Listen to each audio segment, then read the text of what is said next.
Hello students, welcome back to the class of NCERT exemplar.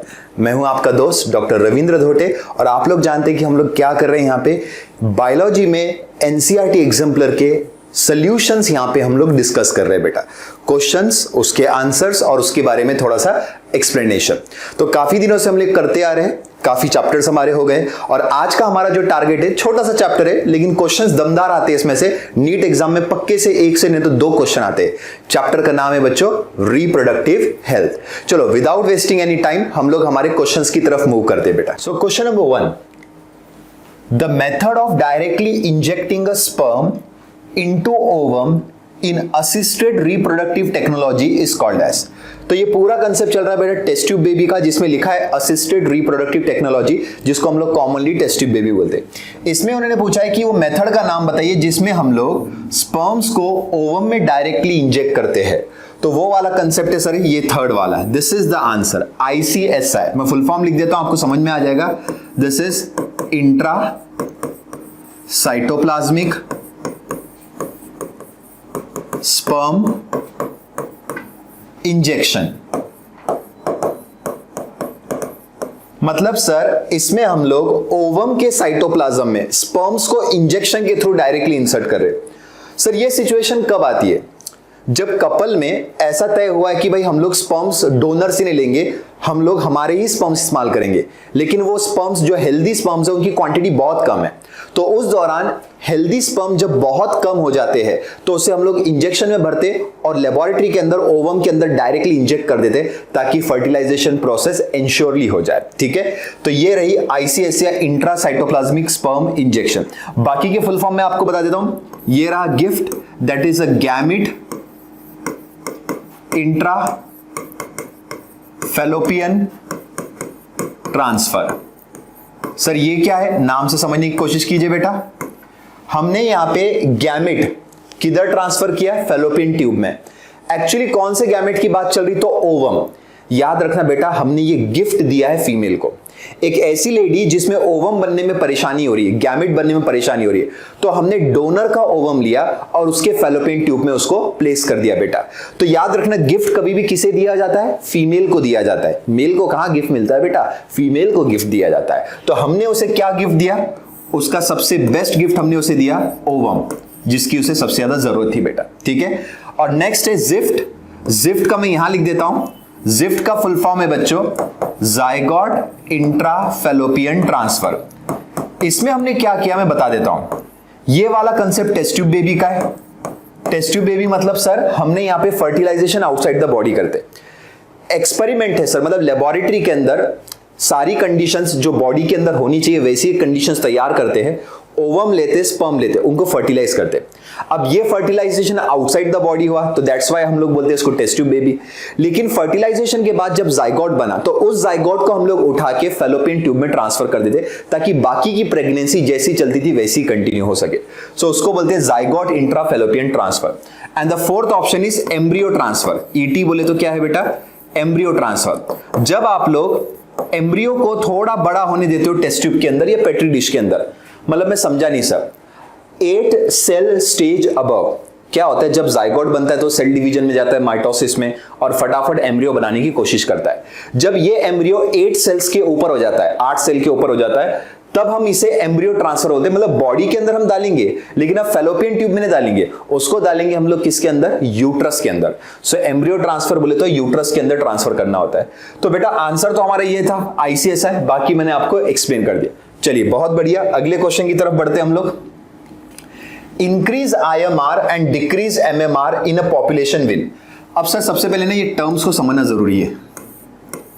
IMR और MMR क्या होता है? ये NCERT line to line question है, बहुत आसान है बेटा, ध्यान दीजिए। IMR का मतलब होता है बेटा infant mortality rate. Infant mortality rate. And MMR का मतलब क्या होता है बेटा?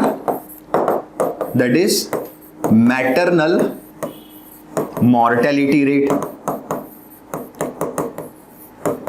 Infant mortality rate and maternal mortality rate. अब अगर आप ध्यान से देखेंगे बेटा इसे, इन्फेंट मॉर्टेलिटी मतलब डेथ रेट बेटा। पहले के जमाने में ऐसा था कि हमारी मेडिकल फील्ड बहुत ज्यादा एडवांस नहीं थी, तो जिस दौरान जब डिलीवरीज वगैरह घर में हुआ करती थी, जब हॉस्पिटल वगैरह का इतना कंसेप्ट नहीं था बेटा, तो उस डिलीवरी के दौरान बच्चे की भी डेथ हो जाती थी और माँ की भी डेथ हो जाती थी। मतलब बच्चा और माँ दोनों मर जाते थे due to lack of medical facilities. ठीक है, लेकिन आज की तारीख में ऐसा कुछ नहीं है। मेडिसिनल फैसिलिटीज बहुत अच्छी हो चुकी है सर, जिसके वजह से ये डेथ रेट क्या हो चुका है, कम।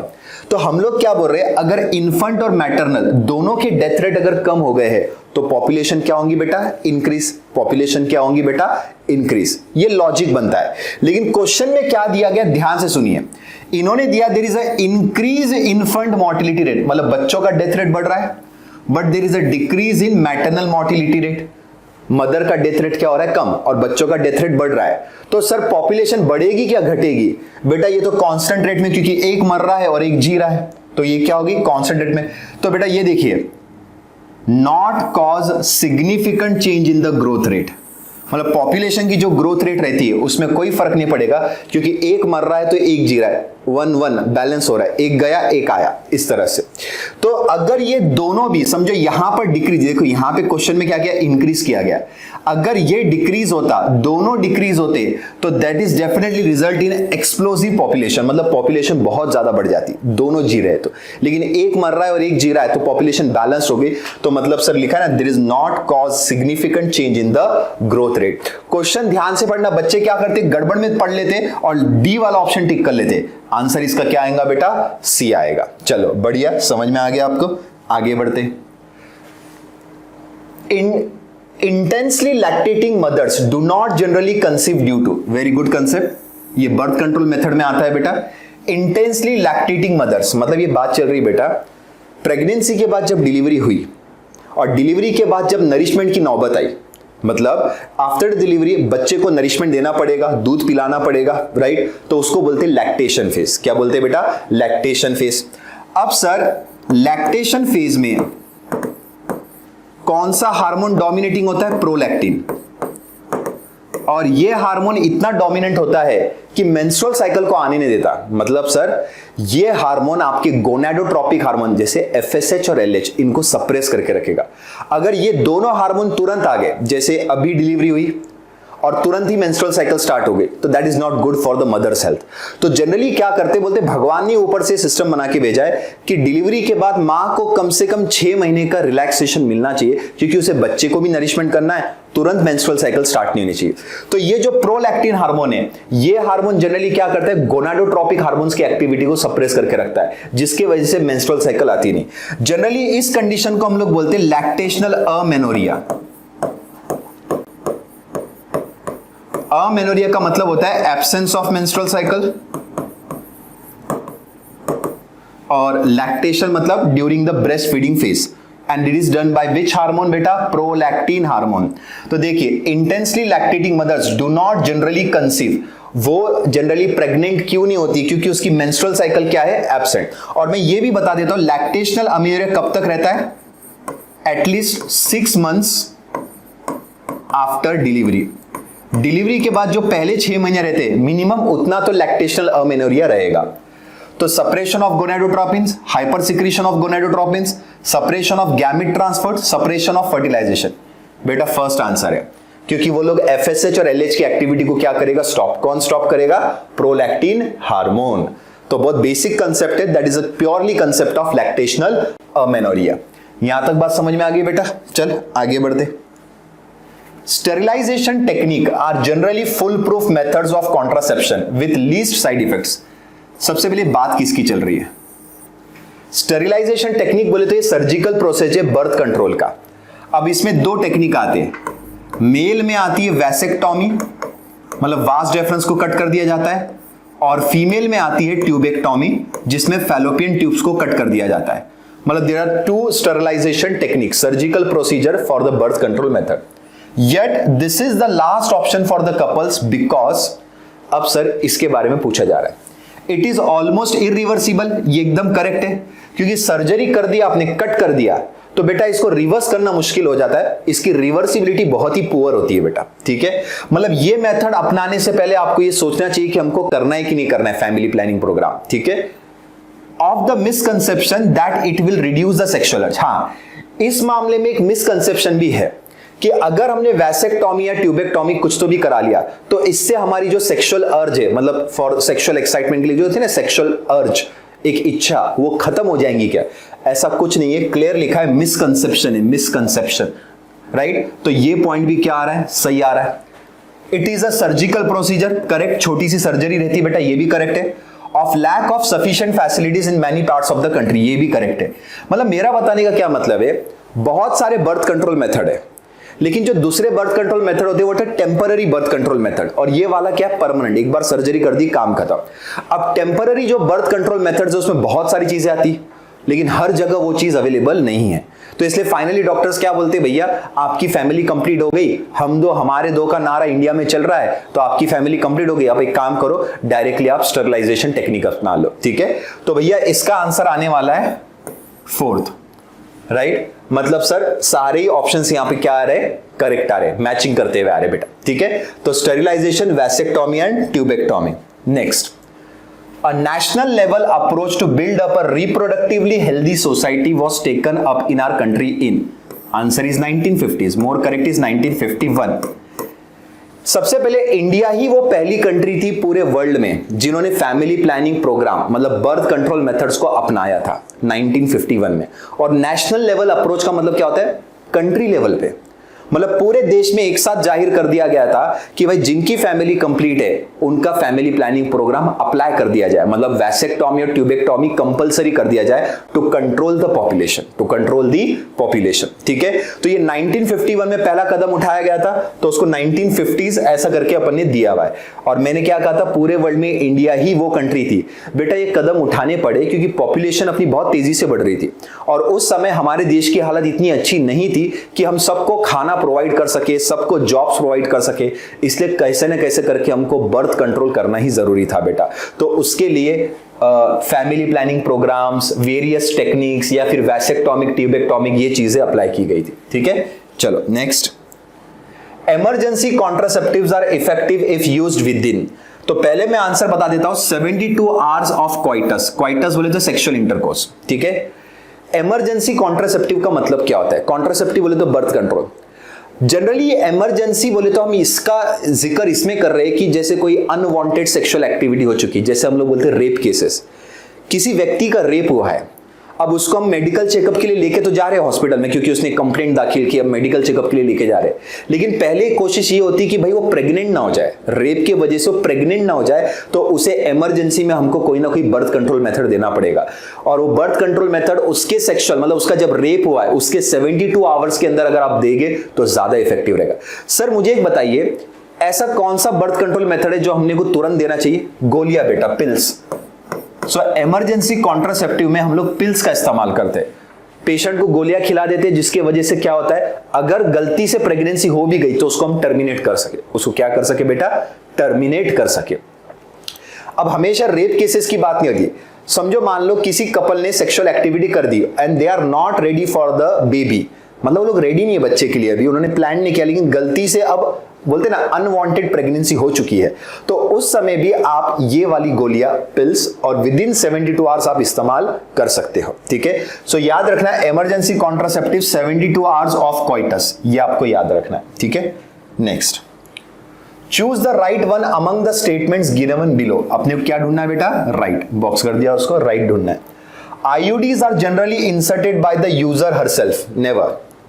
बेटा IUD बोले तो intra uterine device, for example copper T, कभी भी इंसान कॉपर टी खुद इस्तेमाल नहीं कर सकता है, मतलब उसको डॉक्टर ही इंसर्ट करेगा, आप उसको सेल्फ इंसर्शन नहीं कर सकते। तो पहला स्टेटमेंट अपने के लिए क्या हो गया बेटा? गलत। IUD increases phagocytosis reaction in the uterus, ये करेक्ट है। कॉपर टी जैसे यूट्रस में लगा दी गई तो ये जो कॉपर आयंस होते हैं उनका काम ही होता है कि वो फैगोसाइटिक सेल्स को एक्टिवेट करते और स्पर्म्स का मैक्सिमम फैगोसाइटोसिस करवाते हैं, जिसके वजह से स्पर्म्स ओवम तक ना पहुंच पाए। तो ये स्टेटमेंट सही है। IUD सप्रेसेस गैमेटोजेनेसिस, इसका कोई लेना देना नहीं है। IUD यूट्रस में और गैमेट प्रोडक्शन ओवरी में हो रहा है, तो उसका उससे कोई भी लेना देना नहीं है। तो this statement is also false. IUDs once inserted need not be replaced, ऐसा नहीं होता है। IUD की एक लाइफ स्पैन है बेटा, लाइक 3 to 5 years, मतलब 5 साल के बाद तो आईओडी आपको रिप्लेस करना ही पड़ेगा, ऐसा नहीं होगा कि एक बार बिठा दिया और लाइफ टाइम आपका काम चलना पड़ा, ठीक है। तो ये वाला भी पॉइंट क्या हो गया, गलत। तो अपने को ढूंढना था राइट वन, तो आपका आंसर हो गया बेटा बी, ठीक है। सो आईओडीज अलग अलग प्रकार के होते हैं, मेडिकेटेड आईओडीज होती, नॉन मेडिकेटेड आईओडीज होती। इसकी लिस्ट बनाना बेटा आपको, इस पे एमसीक्यू आते हैं एक्चुअली। आईओडीज जनरली कॉपर कंटेनिंग भी होती है, जैसे कॉपर टी है, मल्टीलोड 375। हार्मोनल आईओडीज होती है, हार्मोन कंटेनिंग होती है, जैसे LNG20, प्रोजेस्टासर्ट, ऐसे आईओडीज के नाम होते हैं। तो मैं आपको कहूंगा कि एनसीईआरटी बुक में से लाइन टू लाइन क्वेश्चन आते हैं, इसकी एक लिस्ट बना लीजिए, कौन सा आईओडी कौन से टाइप का है। मैं ये भी बता देता हूं कि इंडिया में सबसे कॉमनली, इंडिया में सबसे कॉमन बर्थ कंट्रोल मेथड, मतलब कॉमन कॉन्ट्रासेप्टिव मेथड जो पूरे इंडिया में इस्तेमाल होता है, वो आपका आईयूडी है, या इसको पूरा फुल फॉर्म लिखते हैं आईयूसीडी। आईयूसीडी का फुल फॉर्म होता है इंट्रा यूट्राइन कॉन्ट्रासेप्टिव डिवाइस, वही कॉपर टी जिसको अपन बोलते हैं, ठीक है। तो पूरे इंडिया में सबसे कॉमनली यही डिवाइस इस्तेमाल होता है सर, ठीक है। चलिए अगला, following statements are given regarding the MTP. क्या ढूंढना है उसमें से, choose the correct one, choose the correct options given below. सबसे पहले मैं आपको बता दें, एमटीपी बोले तो क्या है, मेडिकल टर्मिनेशन ऑफ प्रेगनेंसी। मतलब आपको बच्चा गिराना है, अबॉर्ट करवाना है, लेकिन कैसे, मेडिकली, मतलब कानूनी तौर पे, मेडिकल टर्मिनेशन ऑफ प्रेगनेंसी। अब ये एक लॉ बन चुका है, ये लॉ 1971 में निकला था, एमटीपी लॉ, कि भैया समझो मान लेते गलती से प्रेगनेंसी रह गई, तो क्रिमिनल एबॉर्शन कराने की जगह आप हॉस्पिटल में जाइए, डॉक्टर आपका प्रॉपर्ली प्रेगनेंसी को टर्मिनेट, मतलब एबॉर्शन करवा के देगा। लेकिन उसके कुछ नियम है, कुछ कानून है, कुछ लॉ बना हुआ है, राइट। उससे रिलेटेड कुछ पॉइंट्स देखते हैं। MTPs are generally advised during the first trimester, correct है बेटा। फर्स्ट ट्राइमेस्टर बोलते तो पहले 3 महीने में अगर आप एबॉर्शन करा देते तो मां के जान को उतना धोखा नहीं रहता है, तो it is generally advised in that things, ठीक है। MTPs are used as a contraceptive method. MTP law कभी भी ये सोच के नहीं बनाया गया कि हम पॉपुलेशन को कंट्रोल करें, बर्थ को कंट्रोल करें, ऐसा कभी भी सोच के नहीं बनाया गया था। तो बेटा याद रखना, MTP are used as a contraceptive method. ये वाला पॉइंट क्या हो गया, गलत हो गया, और पहला वाला क्या हो गया, सही हो गया। एमटीपीज आर ऑलवेज सर्जिकल, नहीं, नेवर। एमटीपी किट आता है, गोली आती है बेटा, मतलब पहले डॉक्टर क्या करता है, एमटीपी की गोलियां ही देता है, आपको गोली खाने लगाता है। अगर वो गोली से बच्चा निकल गया बाहर, मतलब बच्चा मेल्ट होके निकल गया बाहर, डेथ होके निकल गया, तो बेटा फिर सर्जरी की कोई गरज पड़ने वाली नहीं है। तो एमटीपीज आर ऑलवेज सर्जिकल, ये भी पॉइंट क्या हो गया, गलत। MTPs require the assistance of qualified medical personnel, मतलब करेक्ट है, परफेक्ट डॉक्टर के असिस्टेंस में ही ये काम होना चाहिए बेटा, ये भी बोला जाता है। मतलब मैं समझा नहीं, डॉक्टर के रिकमेंडेशन से, डॉक्टर की सिग्नेचर के बिना आपको मेडिकल का दुकान वाला गोलियां भी नहीं देगा। एमटीपी किट की गोलियां आती है, डॉक्टर पूरा एक कानूनी तौर पे फॉर्म भरा के लेता है, मियां बीवी दोनों के सिग्नेचर लेता है कपल के, फिर मेडिकल वाला भी आपके सिग्नेचर लेगा, उसके बाद वो दवाई आपको मिलेगी। तो मतलब मेडिकल पर्सनल की आपको वहां पे जरूरत पड़ने वाली है। तो भैया आपको ढूंढना था करेक्ट स्टेटमेंट, और 2 करेक्ट है, फर्स्ट एंड फोर्थ, तो ये ऑप्शन आ गया अपने पास, फर्स्ट एंड फोर्थ, ठीक है। क्लियर है बेटा यहां तक। अब एमटीपी की जरूरत कब पड़ती है, एक जनरली ऐसा होता है कि कुछ प्रेगनेंसीज में जब पता चलता है सोनोग्राफी में बच्चा हैंडीकैप है, मेंटली रिटार्डेड, या बच्चे को कोई डिसऑर्डर है, तो डॉक्टर जनरली सजेस्ट करता है कि बच्चा पैदा भी हो गया तो मतलब इंडिपेंडेंट नहीं हो पाएगा, ये हमेशा हैंडीकैप ही रहेगा, तो ऐसे बच्चे को दुनिया में लाने से पहले इसे खत्म कर दिया जाए, क्योंकि ये उसकी भी जान को तकलीफ है और माँ बाप की भी जान को तकलीफ है। तो ये रीजन की वजह से भी एमटीपी होता है। दूसरा, अगर कोई प्रेगनेंसी कंटिन्यू करने के बाद मां की जान को धोखा है, कि ये प्रेगनेंसी अगर वो कंटिन्यू करेंगी तो मां की जान को धोखा है, तो उस सिचुएशन में भी एमटीपी किया जाता है बेटा, ठीक है। चलिए, सो ये हो गया 8 नंबर का क्वेश्चन। नेक्स्ट बढ़ते हैं। From the sexually transmitted diseases, STD, mention below, identify which does not specifically affect the sex organs. तो कौन सी बीमारी सेक्स ऑर्गन्स, मतलब जैसे वजाइना, पेनिस वगैरह, इनको अफेक्ट नहीं करती है। तो आंसर क्लियर कट है, AIDS. Acquired immunodeficiency syndrome, AIDS is caused by the HIV virus बच्चों, और वो वायरस आपके इम्यून सिस्टम पे एक्शन करता है। मतलब सर हेल्पर टी सेल, ये आपके पेनिस, वजाइना, जेनाइटल ऑर्गन्स पे एक्शन नहीं लेने वाला है, ये आपके डिफेंस मैकेनिज्म पे एक्शन लेने वाला है। करके आंसर ही दिया। अब देखो, syphilis is a bacterial disease, treponema pallidum bacteria का नाम है, तो इसका असर आपके पेनिस और वजाइना पे हो सकता है सर, ठीक है। गनोरिया बेसिकली फीमेल्स में ज्यादा मिलता है, तो वजाइना में इसके सिम्टम मिलेंगे। Genital warts caused by human papilloma virus, इसमें भी एक तरह से बड़े बड़े आउटग्रोथ्स आते हैं। मैं लिख दो पहले वायरस का नाम, ह्यूमन पैपिलोमा वायरस, HPV, ठीक है। सो आउटग्रोथ लाइक वॉर्ट्स बोलते हैं ना अपन, मस आउटग्रोथ्स ऑन जेनाइटिलिया, तो पेनिस और वजाइना के ऊपर बड़े बड़े आउटग्रोथ, पिंपल से बड़े साइज के आउटग्रोथ आ जाएंगे। गनोरिया में तो डिस्चार्जेस निकलते वजाइना के थ्रू, येलोइश कलर के हॉट डिस्चार्जेस निकलते जो काफी इन्फेक्टिव होते हैं बेटा। तो एड्स ही एक ऐसी बीमारी थी जो भले ही सेक्सुअली ट्रांसमिटेड है, मतलब सेक्सुअल इंटरकोर्स के थ्रू ट्रांसमिट होंगी, लेकिन ये आपके जेनाइटल ऑर्गन्स को कभी भी इफेक्ट नहीं करने वाली, क्योंकि इसका टारगेट होता है बेटा क्या, आपके इम्यून सिस्टम, डिफेंस मैकेनिज्म इसका टारगेट होता है। चलिए next, condoms are birth control method का है। Condoms are one of the most popular contraceptive because of the following reasons, correct. These are effective barriers for insemination, एकदम correct है।